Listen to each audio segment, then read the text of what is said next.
So I was reading an article in The Economist on the imposter syndrome, and it talks about 5 types of imposters that I found very interesting. So just want to talk about that.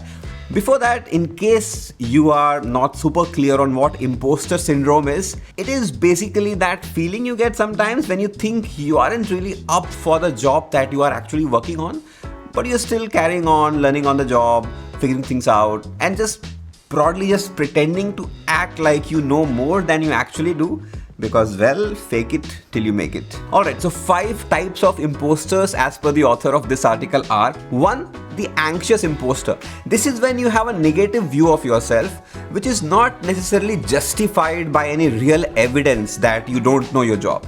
And this is also the most commonly identified and studied form of imposterism. If you're an anxious imposter, you are particularly afflicted with doubt, stress, and sometimes depression. 2.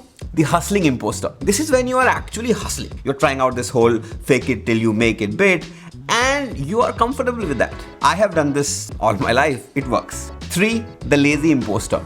This is when you start telling yourself that you aren't up to the task because you just don't want to do it. You basically end up convincing yourself that this task or work is not for you. 4. The modest imposter. This is when you doubt that you are as important as others claim, but you also think like this because you don't want to be seen as considering yourself superior to others.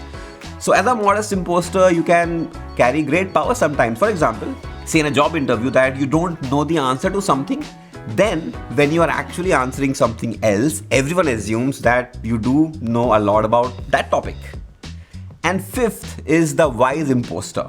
This is when you come to realize that most people, maybe all of us, have to fake it a little bit. To be honest, I relate to this the most. I think that everybody is just another human being trying to justify their worth, and they may be right on many occasions and not so much on other occasions, and that's fine. I don't take anybody that seriously, whether you are the smartest person ever known to mankind or you have millions of years of experience. Shall I share a trivia on the topic of imposter syndrome? This term first came into existence in the 1970s by 2 psychologists, Pauline Clance and Suzanne Imes. These guys described imposter syndrome as an internal experience of feeling like an intellectual phony. So what kind of imposter are you? Let me know in the comment. Keep learning, keep growing, and follow your core voice.